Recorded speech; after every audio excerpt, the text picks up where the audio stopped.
Hello friends, स्वागत है आप सभी का मेरे आज के इस YouTube channel the literature knowledge में। तो आज की इस वीडियो में हम बात करने वाले हैं ओड के बारे में। ओड के बारे में हम बात करने वाले हैं। ओड जो कि एक सब्जेक्टिव पोइट्री का टाइप से होता है, इसके बारे में हम बात करने वाले हैं। दोस्तों, अगर आपने सोनेट के बारे में नहीं पढ़ा है तो उसका लिंक मैं डिस्क्रिप्शन में दे दूंगा, जाकर के चेकआउट कर लीजिएगा। बात करते हैं ओड की। सबसे पहले हम शुरुआत करते हैं इसकी डेफिनेशन से। ओड होता क्या है? ओड होता क्या है? It is by the poem. समझिए इसे। ओड एक प्रकार का सब्जेक्टिव पोइट्री है। ओड एक प्रकार का सब्जेक्टिव पोइट्री है। सब्जेक्टिव पोइट्री और ऑब्जेक्टिव पोइट्री के बारे में मैंने पिछली वीडियो में बता रखा है, तो उसको आप चेकआउट कर लीजिएगा, लिंक डिस्क्रिप्शन में दिया हुआ है। तो ये एक प्रकार का सब्जेक्टिव पोइट्री है। सब्जेक्टिव पोइट्री मतलब जिसमें पोएट अपना पर्सनल विचार जाहिर करता है। ओड एक प्रकार का सब्जेक्टिव पोइट्री है जिसमें पोएट पोएम के माध्यम से अपने पर्सनल विचार को जाहिर करता है। इस प्रकार के पोइट्री को हम ओड कहते हैं। सब्जेक्टिव पोइट्री के बारे में थोड़ा समझ लेते हैं। सब्जेक्टिव पोइट्री होता क्या है? उदाहरण के तौर पर समझिए कि पतझड़ के मौसम में, मैंने पिछले वीडियो में भी यही उदाहरण दिया था, तो आपको समझने में आसानी होगी। जैसे पतझड़ के मौसम में पेड़ अपने पत्ते को गिरा देता है। पतझड़ के मौसम में पेड़ अपने सारे पत्ते को गिरा देता है। तो उसे देखकर शायद मुझे लगा, मैंने अपना विचार व्यक्त किया कि हो सकता है उस पेड़ में कोई बीमारी है जिसके कारण से उसके सारे पत्ते झड़ चुके हैं, या फिर तो हो सकता है उसका एज खत्म हो चुका है, या फिर वो मरने की स्थिति में, इसलिए भी उसने अपने सारे पत्ते गिरा दिए। तो यह मेरा व्यक्तिगत विचार हुआ, यह मेरा पर्सनल फीलिंग्स हुआ। तो इसी प्रकार के फीलिंग्स को हम सब्जेक्टिव पोइट्री कहते हैं। तो ओड में क्या होता है कि जो पोएट है वो अपना व्यक्तिगत विचार जाहिर करता है।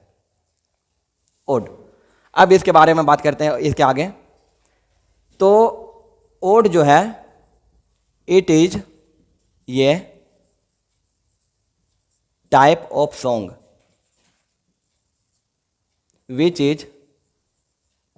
which sung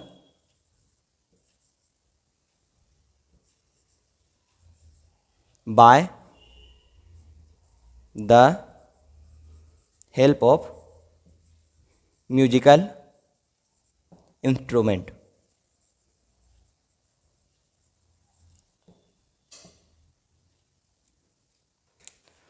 यह एक प्रकार का, जिसे हम पोइट्री कह सकते हो, तो यह एक प्रकार का गाना भी है जिसे कि म्यूजिक की सहायता से हम गा सकते हैं। और इसे गाने वाले कोई साधारण इंसान नहीं बल्कि कोरस होते हैं। कोरस कोरस बेसिकली यह है गायकों का ग्रुप होता है, singers of group, a group of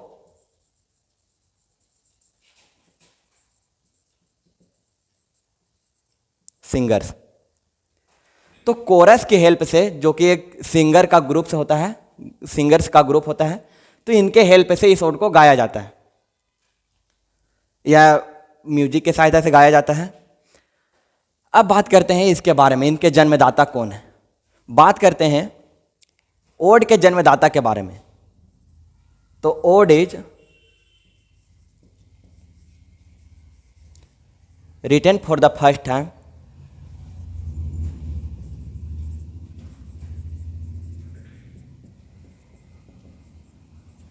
bye Pindar. Pindar के द्वारा सबसे पहला ओड लिखा गया था। पिंडर जो कि ग्रीस देश से बिलोंग करते हैं, belong to GREEC, belong to Greece. Pindar एक ग्रीसियन पोएट है, ग्रीक्स पोएट है, इसी देश से ये बिलोंग करते हैं। तो इन्होंने ही सबसे पहला ओड लिखा था। तो इस प्रकार से हम पिंडर को फादर ऑफ ओड भी कह सकते हैं। इसे ध्यान में रखिएगा दोस्तों, फादर ऑफ ओड जिन्हें हम पिंडर को कह सकते हैं, इनके द्वारा ही सबसे पहला ओड लिखा गया था। अब बात करते हैं इसके टाइप्स के बारे में। ओड के कितने प्रकार होते हैं? ओड के कितने प्रकार होते हैं? तो बेसिकली ओड के दो प्रकार होते हैं।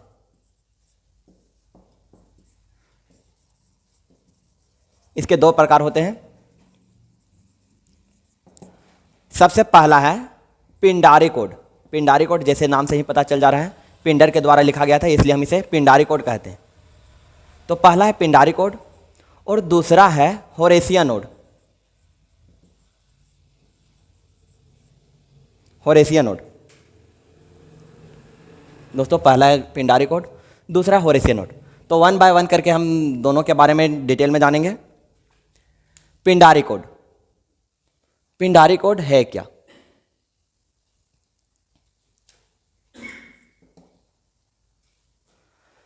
पिंडारी कोड इसे कहते क्यों और यह क्यों लिखा जाता है? पिंडारी कोड किस टाइप से होता है, क्यों लिखा जाता है, इसके बारे में हम जानते हैं।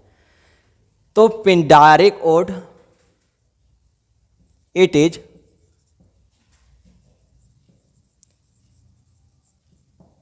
written to celebrate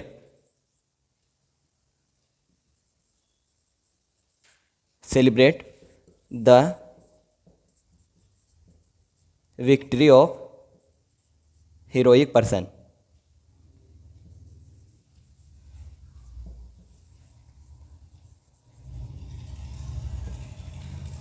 heroic person Pindari code यह सेलिब्रेट किया जाता है, सेलिब्रेट किया जाता है for the victory of heroic person. Heroic person मतलब बहादुर लोग। तो बहादुर लोग जैसे पुराने समय में वीर योद्धा थे, तो वे अगर जीत करके आते थे युद्ध में, तो उनके स्वागत में इस प्रकार का ओड लिखा जाता था और गाया जाता था, पिंडारी कोड। इस टाइप का जो ओड है वो बेसिकली वीर योद्धा या वीर पुरुष के लिए गाया जाता था, उनके सम्मान में गाया जाता था। पिंडारी कोड को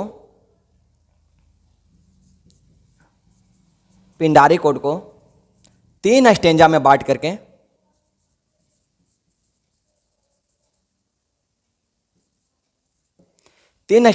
करके स्टडी किया जाता है। और प्रत्येक इनके 3 स्टेंजा होते हैं और प्रत्येक स्टेंजा के 3-3 भाग होते हैं। जैसे पहला स्टेंजा हो गया तो इसके 3 प्रकार हो गए, फिर सेकेंड नंबर का स्टेंजा आया तो इसके भी 3 टाइप से हो गए, और थर्ड नंबर का स्टेंजा आया तो इसके भी 3 टाइप से हो गए। यानी इसके 3 स्टेंजा होते हैं और तीनों स्टेंजा के 3-3 प्रकार होते हैं। तीनों प्रकार के बारे में भी हम जानेंगे अभी। सबसे पहला प्रकार है, पहला स्टेंजा का पहला प्रकार जिसे हम एस्ट्रोफी कहते हैं।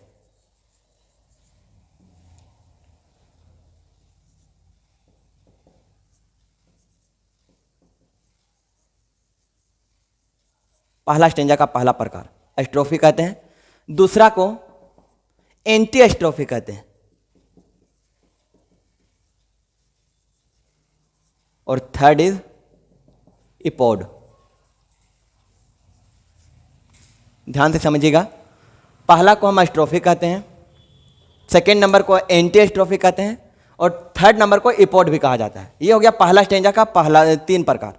इसी प्रकार से दूसरा स्टेंजा का भी इसी तरह है, पहला को एस्ट्रोफी कहते हैं, सेकेंड को एंटी एस्ट्रोफी कहते हैं, और थर्ड को हम लोग इपोड कहते हैं। और इसी प्रकार से तीसरा स्टेंजा को भी कहते हैं, एस्ट्रोफी, एंटी एस्ट्रोफी और इपोड। अब बात करते हैं हम एस्ट्रोफी के बारे में। एस्ट्रोफी होता क्या है, क्यों लिखा जाता है, किस प्रकार से लिखा जाता है, इसके बारे में हम बात करेंगे। इसके बाद एक एक करके एंटी एस्ट्रोफी और इपोड के बारे में भी चर्चा करेंगे। दोस्तों बात करते हैं सबसे पहला एस्ट्रोफी की। तो एस्ट्रोफी है this type of in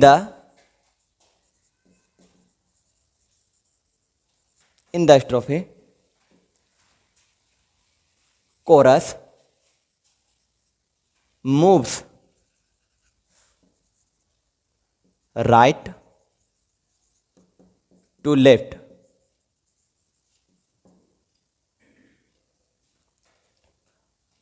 while dancing।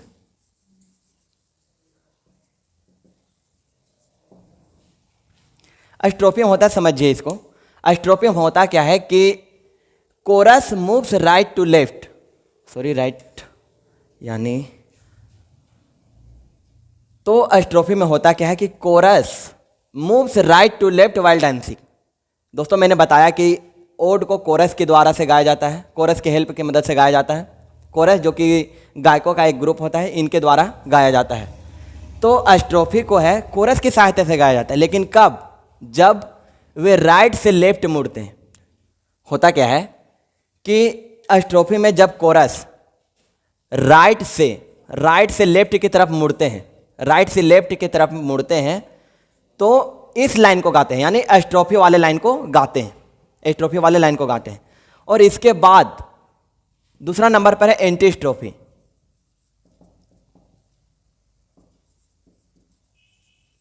तो एंटी स्ट्रोफी में क्या होता है? Chorus moves left to right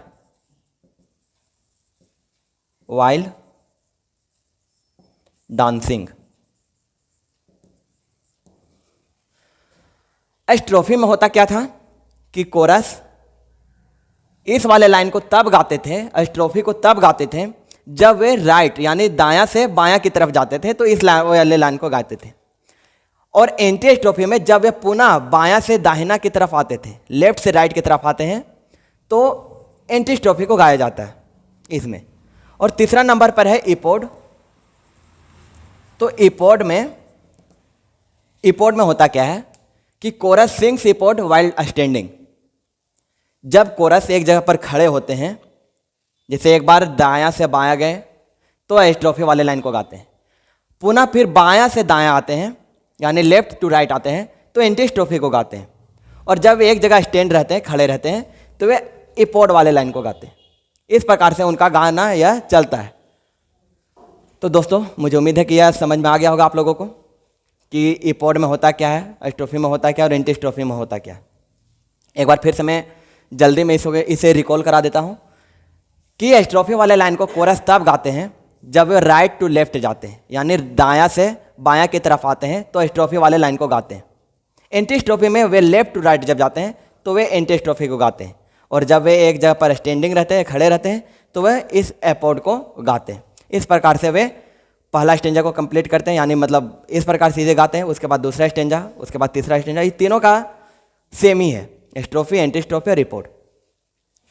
दोस्तों इस प्रकार से पिंडारी कोड यहाँ समाप्त होता है। अब बात करते हैं दूसरे नंबर होरेसियन नोड की। होरेसियन नोड होता क्या है?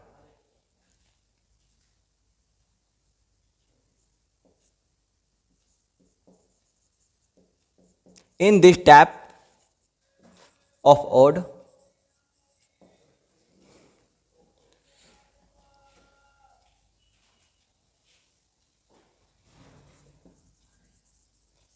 return to called someone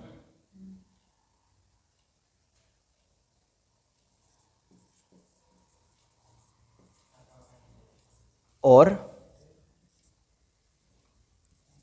होरेसियन odd में होता क्या है कि इस प्रकार के ओड में इसे इसलिए लिखा जाता है किसी को से एड्रेस करने के लिए, किसी को पुकारने के लिए, किसी के बारे में लिखने के लिए, किसी के बारे में जानकारी देने के लिए। इस प्रकार के लेखन के लिए हम होरेसियन नोड का प्रयोग करते हैं, होरेसियन नोड को लिखा जाता है। बस होरेसियन नोड में ज़्यादा वैसा कुछ नहीं है। तो पिंडारी कोड में इसलिए लिखा जाता है किसी व्यक्ति के जब वो किसी युद्ध में, किसी वार में विक्ट्री होकर आते हैं तो उनके सेलिब्रेशन में हम पिंडारी कोड को लिखते हैं। और होरेसियन नोड किसी के बारे में हम जानकारी देने के लिए, किसी को पुकारने के लिए या किसी को संबोधित करने के लिए हम होरेसियन नोड का प्रयोग करते हैं। In this type of ode written to call someone और एड्रेस समवन।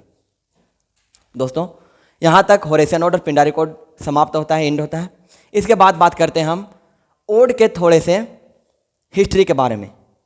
हिस्ट्री के बारे में हम जानते हैं, आइए समझिए। बात करते हैं 16th सेंचुरी की। बात करते हैं 16th सेंचुरी की। तो 16th सेंचुरी में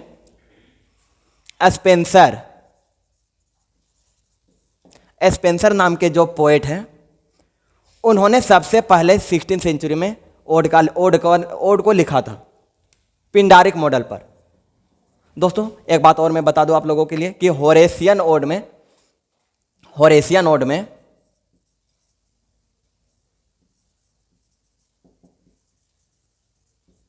हम कैसे पहचानेंगे कि यह होरेशियन ओड है और यह कोई एक पिंडारिक ओड है। तो एक सिंपल सा तरीका है कि पिंडारिक ओड में जो व्यक्ति जीत करके आते हैं उनके बारे उनके सेलिब्रेशन में लिखा जाता है, तो उसे हम पिंडारिक ओड कहते हैं। और होरेशियन ओड किसी को संबोधित करने के लिए लिखा जाता है। पिंडारिक ओड में 3 स्टेंजा होते हैं। पिंडारिक ओड में 3 स्टेंजा होते हैं और तीनों स्टेंजा के 3-3 प्रकार होते हैं, एस्ट्रोफी, एंटीस्ट्रोफी और इपोड। एस्ट्रोफी जो है वो लिखा जाता है जब कोरस, जो गायकों का एक समूह होता है, तो जब वो राइट से लेफ्ट की तरफ मुड़ते हैं तो वे एस्ट्रोफी वाले लाइन को गाते हैं। एंटीस्ट्रोफी में वे लेफ्ट टू राइट मुड़ते हैं तब वे एंटीस्ट्रोफी को गाते हैं। और जब वे एक जगह स्टैंडिंग में रहते हैं तो वे एपोड वाले लाइन को गाते हैं। लेकिन होरेशियन ओड में 3 स्टेंजा से अधिक रहता है। इसका कोई निश्चित स्टेंजा नहीं है कि यह कितना का होगा, लेकिन कम से कम 3 से ज़्यादा होना चाहिए। 3 से ज़्यादा स्टेंजा होते हैं तो हम इसे होरेशियन ओड कह सकते हैं। अब बात करते हैं इसके हिस्ट्री के बारे में। तो सबसे पहले 16th सेंचुरी में स्पेंसर जो कि इंग्लैंड से बिलोंग करते हैं, बिलोंग टू इंग्लैंड से बिलोंग करते हैं, तो उनके द्वारा सबसे पहला ओड लिखा गया था और वह पिंडारिक मॉडल पर लिखा गया था। पिंडारिक मॉडल पर मतलब वह 3 स्टेंजा में इस मॉडल को लिखे थे, इस ओड को लिखे थे 3 स्टेंजा में। अब बात करते हैं 17th सेंचुरी में। 17th सेंचुरी में अब्राहम कोले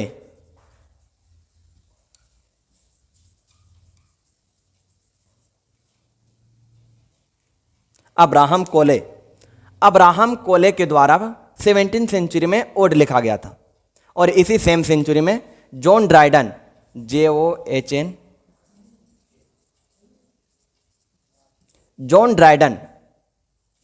जॉन ड्राइडन नाम के जो पोएट थे, उन्होंने पिंडारिक मॉडल पर, ये दोनों अब्राहम कोले और जॉन ड्राइडन दोनों पिंडारिक मॉडल पर लिखे थे। पिंडारिक मॉडल यानी 3 स्टेंजा वाले लाइन पर, और किसी के विक्ट्री के बारे में इन्होंने अपने ओड में लिखा था अपने ओड में। तो दोस्तों 16th सेंचुरी में स्पेंसर के द्वारा लिखा गया था, 17th सेंचुरी में अब्राहम कोले और जॉन ड्राइडन के द्वारा लिखा गया था। ये दोनों पिंडारिक मॉडल पर लिखे थे। बात करते हैं 18th सेंचुरी के बारे में। तो 18th सेंचुरी को बंजर सेंचुरी, मतलब कि इस सेंचुरी में किसी भी प्रकार का कोई भी ओड, किसी भी प्रकार का कोई विख्यात लिटरेचर नहीं लिखा गया था। तो 18th सेंचुरी में कुछ खास नहीं है। बात करते हैं 19th सेंचुरी की। 19th सेंचुरी की, तो 19th सेंचुरी में ईट्स, पीबी शेली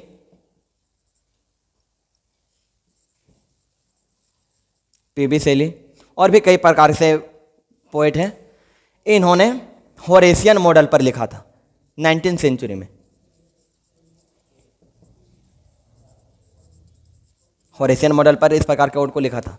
होरेशियन मॉडल यानी 3 स्टेंजा से ज़्यादा और किसी को सेलिब्रेट या विक्ट्री को सेलिब्रेट करने के लिए नहीं, बल्कि किसी को एड्रेस करने के लिए इन्होंने लिखा था। तो इस प्रकार के ओड को हम लोग होरेशियन ओड कहते हैं, या तो आप जानते हैं। तो होरेशियन मॉडल पर ही इन्होंने लिखा था, ईट्स और पीबी शेली। बात करते हैं 20th सेंचुरी की, 20वीं सदी की बात करते हैं, सेंचुरी की बात करते हैं। तो W.H. Odean, W.B. ईट्स, इस प्रकार के कुछ मशहूर पोएट W.H. ओडेन और W.B. ईट्स, इन्होंने भी होरेशियन मॉडल पर, होरेस के मॉडल पर लिखा था 20th सेंचुरी में। तो दोस्तों हम इस प्रकार से कह सकते हैं कि ओड लिखने की जो ट्रेडिशन है, परंपरा है, वह 16th सेंचुरी से शुरुआत हुई। वैसे तो वैसे तो हम कह सकते हैं कि बहुत पहले ही लिखा गया था ओड, लेकिन 16th सेंचुरी में लिखने की शुरुआत हुई स्पेंसर के द्वारा, जो कि इंग्लैंड के पोइट थे। और 16th century 17th, 18th, 19th और 20th लगातार कंटिन्यू चलता रहा। तो आज का यह लेक्चर कैसा रहा आप लोग ज़रूर बताइए। तो वीडियो को आज यहीं तक रोकते हैं, मिलते हैं अगले लेक्चर में।